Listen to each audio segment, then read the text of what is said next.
burunning burunusida bir buvay o'tgan ekan. U qerib ojizlab o'rin tutib yetib qapti. Uning mo'miyi o'lib ketgan bo'lib, 3 o'g'li bilan qolgan ekan.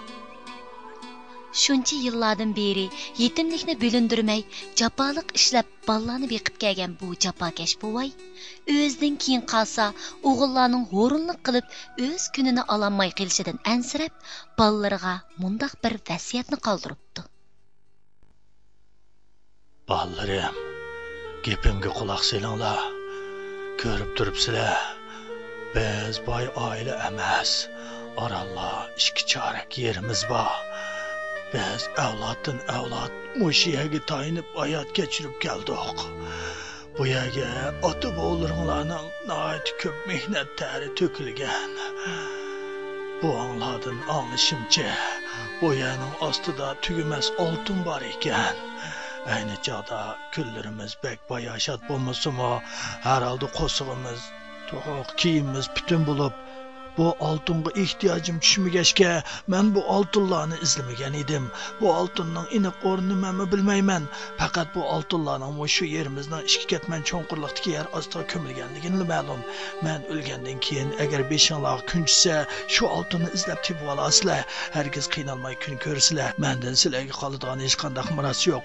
Shunga etizdagi shu oltinlarni topib olinglar. Mushu vasiyatdan keyin buvay bir necha kunga qolmayli vafot bo'pti. 3 o'g'il dadisini yerligida qo'yib, nazir chiroq ishlarini tugatibdi. Aksi 2 inisini yig'ib mundaq debdi. Inilrim, dadimizdanmi ayrildik. Yig'ladik, qaqshidik. Ammo o'lgan bilan billa ketgili bo'lmaydi ekan. Hammamizning uy voqisi, xotin bolalarimiz bor. Bu turmushning o'ziga tushlik g'amlari bor.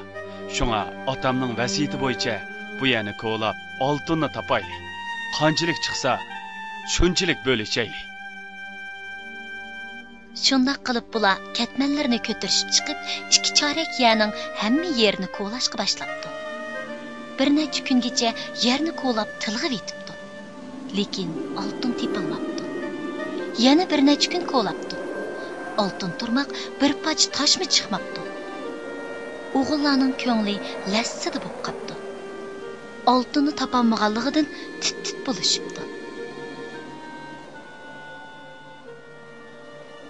Voy, ko'laymiz. Lekin bu yerdan tugumas oltin kan emas, balki birer poch tosh chiqadigan emas-ku. Shuni deyman. Necha kundan beri chekkan jafolarimiz bu bekor bo'ldi. Lekin oltin chiqsin, chiqmasin, ishqilib bu yerni og'dirib, obdalla ayvashga keltirib qo'ydik. Şoň bu yerga buğday terayli. Ukam, uruqni ko'proq chashqa. Bo'ladi.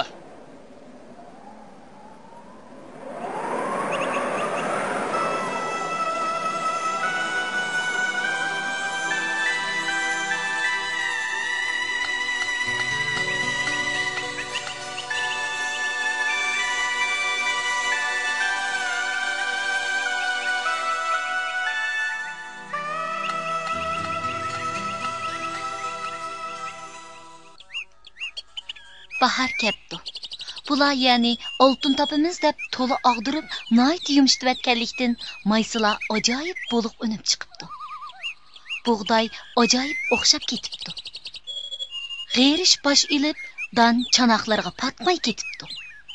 Oltin chash itizga patmay, xomonni aron ip bo'pti. Voy, ajab o'xshabda bu bug'doy. Bunchalik yerdan shuncha olam molosul oldiganimizni o'ylab boqmabdikanman. Inilrim, buncha ko'p bug'doylarni bo'lishib yapmi tugatanmaymiz. Shunga bu yil yeydiganni ep qo'yib, qog'inni bozorga olib setib yetaylik.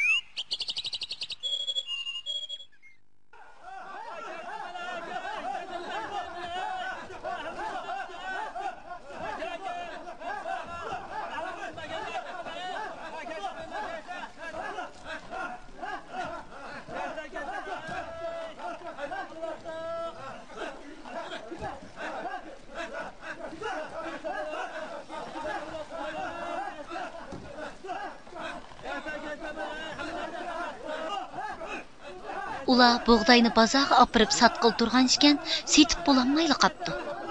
buğdayning puliga nurg'un oltin opdi. O'g'illarning yanchug'i oltinga liq to'shibdi. O'zlari yeydiganga qoldirib qo'ygan buğdayni harviga besib, xushal holda uylariga qaytibdi.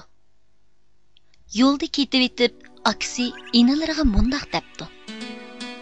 Biz tazıma ahmoqkanmiz.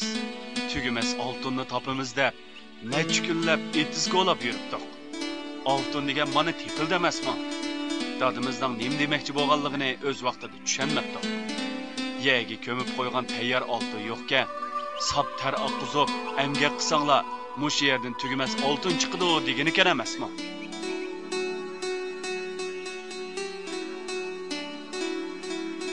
O'g'il har qanday ishqa jafoliq emgak, shundaqla halol tarsingandala ondan tugumas boyliqqa ega bo'g'ilib bo'lganligini bilib yetibdi.